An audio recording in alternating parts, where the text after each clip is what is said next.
The sky shatters like glass above Xavier's mansion. Magneto drops his coffee cup. It never hits the ground.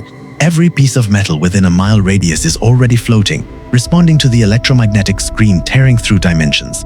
Red cracks spread across the atmosphere, not lightning. Something worse.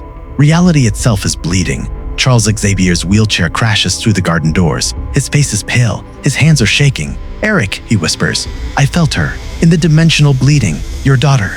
Wanda is alive." Magneto's heart stops. "That's impossible." "She died 3 years ago. I watched her." "No." Xavier grabs his arm. "She never died. She transcended. Her consciousness merged with the multiverse itself. She's holding all realities together, and someone is trying to rip her out." At that exact moment, a ship tears through the fractured sky. Chrome, impossible angles, falling fast toward Wakanda. Inside that ship, Dr. Doom, and he already knows exactly where Wanda is. The Fantastic Four stumble out of the crashed vessel. Reed Richards looks 20 years older than he should. Sue Storm's force fields flicker like dying candles. The thing's rocky skin is cracked, bleeding something that isn't blood. Behind them stands a man in a metal mask. Dr. Doom, refugee from a dead universe. Sole survivor of 17 collapsed realities. Shuri meets them at Wakanda's border, vibranium spear raised. "How many universes?" she demands. Doom removes his mask slowly. His face is scarred. His eyes are calm. Infinite, the multiverse is collapsing. Incursions are destroying everything. One reality crashes into another, then both die. It's extinction beyond anything your mind can process. Reed steps forward. "We need asylum. Our world is gone." However, Shuri notices something. Doom isn't looking at her. He's looking at a holographic map. At a specific point, a convergence. "You're not here for asylum," Shuri says quietly. "You're here for something else." Doom smiles. "I'm here to save everything, but salvation requires sacrifice, and the sacrifice I need is the Scarlet Witch." Magneto tears through the sky, magnetic fields propelling him faster than any jet. Xavier's voice echoes in his mind. The Nexus point is in New Jersey, where reality is thinnest. Wanda's consciousness is concentrated there, but Eric Doom is already 3 hours ahead of you. 3 hours. 3 hours of not knowing his daughter was alive. 3 hours of Doom getting closer. Magneto pushes harder. The air burns around him. Then he sees it, the ruins of what was once a suburban neighborhood. Houses twisted into impossible angles, cars floating in midair, and at the center, Wanda, but not Wanda. "Not anymore," she flickers. One moment she's wearing her Sokovian dress, the next her Avengers uniform, the next nothing at all, just pure red energy in human shape. Her eyes find him across dimensional barriers. "Dad," she says, her voice coming from everywhere and nowhere. "I was wondering when you'd find me."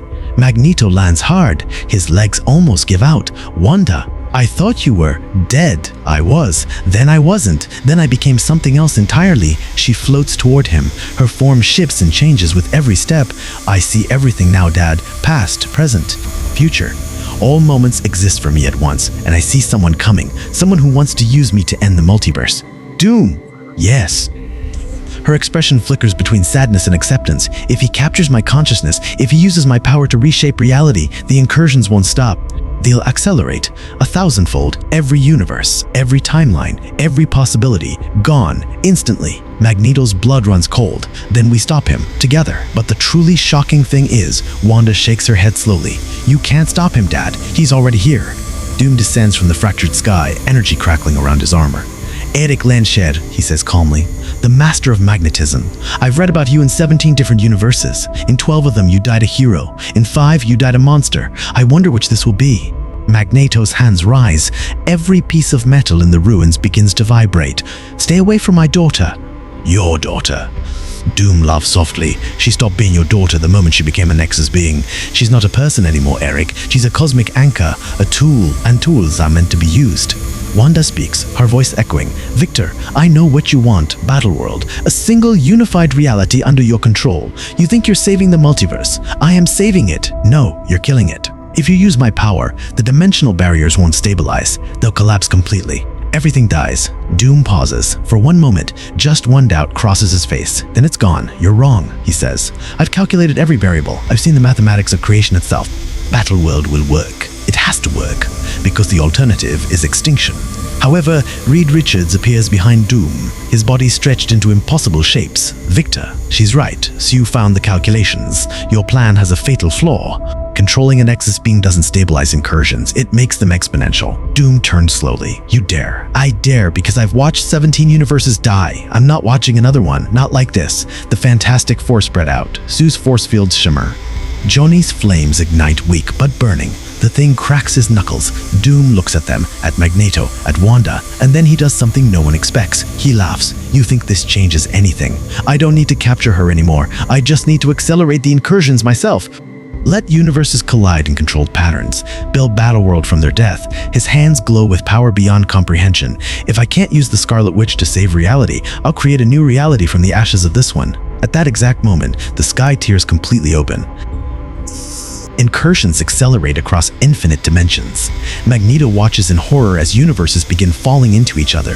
The sky fills with images of other Earths burning, dying, colliding. Wanda, he screams over the chaos. What do we do? Her form is flickering faster now, unstable. The dimensional pressure is tearing at her consciousness. There's only one way, she says, her voice breaking. I have to scatter myself, distribute my consciousness so thin across all universes that no one, not Doom, not anyone, can ever find me or control me. No, Dad, listen to me. She grabs his face with hands made of probability itself. If I stay whole, Doom wins. If I scatter, the incursions slow. Reality stabilizes, not fixed, but survivable. You'll lose yourself. You'll stop being you. I'll become possibility itself. Every choice ever made, every path ever taken. I'll be everywhere and nowhere. Tears stream down Magneto's face. I can't lose you again. You never lost me, she smiles. All versions of her smile at once. I've been watching you, in every universe, in every moment. The father who never stopped fighting. The father who never stopped caring, even when you thought I was dead. She begins to glow brighter. Goodbye, Dad, across all universes, in all timelines, in all moments. Wanda, I love you, and then she's gone. Not dead, scattered, dispersed into the fabric of reality itself. The incursions slow dramatically. The colliding universes stabilize. Doom's plan crumbles as the Nexus energy disperses beyond recovery. Magneto falls to his knees in the ruins, surrounded by the echo of his daughter's final words. But the truly shocking thing is, Doom doesn't seem defeated. He's watching the sky clear with something like satisfaction. Interesting, he murmurs. A distributed consciousness, impossible to capture, but not impossible to work around. Doom adapts. He always adapts. If he can't control the Nexus Being, he'll accelerate the incursions himself, let universes die in precise, calculated patterns, build his empire from their corpses. From his tower between dimensions, Doom sends a signal. Across the multiverse, realities begin colliding with mathematical precision, not random destruction, orchestrated death. Each universe's collapse contributes to a dimensional scaffolding. Battleworld begins to form. Magneto, Captain America, the surviving X-Men, they can only watch as infinite worlds merge into a single patchwork reality. Magic kingdoms next to technological megacities. Medieval fortresses beside futuristic towers. At the center of it all, Doom's throne. Loki, watching from the Citadel at the end of time, realizes the truth too late. He's not trying to save the multiverse anymore, the god of mischief whispers. He's building a monument to conquest, and he's winning. Weeks pass, maybe months. Time works differently in Battleworld. Magneto stands before Doom's throne, not as prisoner but as something else entirely. We come to propose an alliance, he says. Doom raises an eyebrow. I already rule you all. Yes, and your empire is fracturing. Incursion-level instabilities at the periphery, rebellions in a dozen domains. Your prison is failing, Victor. Doom's expression doesn't change. What do you know about the prison? We know you didn't save the multiverse. You contained it. The incursions aren't stopped. They're suspended. And at the core of Battleworld, something is trapped. Something far more dangerous than you. Silence. Then Doom speaks, his voice quiet. The entity that was causing the incursions in the first place. I didn't create Battleworld to rule. I created it to contain. We know. Then you know why I can't let it fail. Which is why we're offering to help you maintain it. Magneto extends his hand. Autonomy for certain domains, representation and governance. In exchange, we become your gods, your allies against whatever is trying to break free. Doom studies him for a long moment. You hate me. I do. You accelerated the destruction of infinite universes. You killed trillions, but you also trapped something that would have killed everything. And right now, hate is a luxury neither of us can afford. Doom takes his hand. An uneasy truce. An imperfect peace. But the truly shocking thing is, somewhere in Battleworld's infinite domains, Wanda's scattered consciousness recognizes this moment. The moment when enemies become reluctant allies. The moment when survival requires compromise. And she begins, very slowly, to coalesce again, not as one being, but as something more powerful, a distributed network of possibility. Magneto stands on Battleworld's highest peak, looking out over the patchwork of surviving universes. If you can hear me, he says to the probability itself, I want you to know something. I'm sorry for every moment I wasn't there, for asking you to cease being yourself to save everyone. The wind shifts, and in it, her voice, all versions of it, everywhere and nowhere. Dad, I've been listening in every universe, in every domain, and I want you to know something too. What? I found peace, not from happiness, but from being everything at once. Loss only matters when you experience it in a single timeline. When you're spread across infinite timelines, loss becomes perspective. Magneto's eyes fill with tears. Can you ever come home? There's no home anymore, just Battleworld. And in Battleworld, I'm home everywhere, which means I'm home nowhere. Her voice begins to fade. But Dad, something is stirring at Battleworld's core. The thing Doom trapped, it's waking up, and when it breaks free, we'll be ready, will you? The voice disperses. Magneto stands alone, watching the fractured sky slowly clear.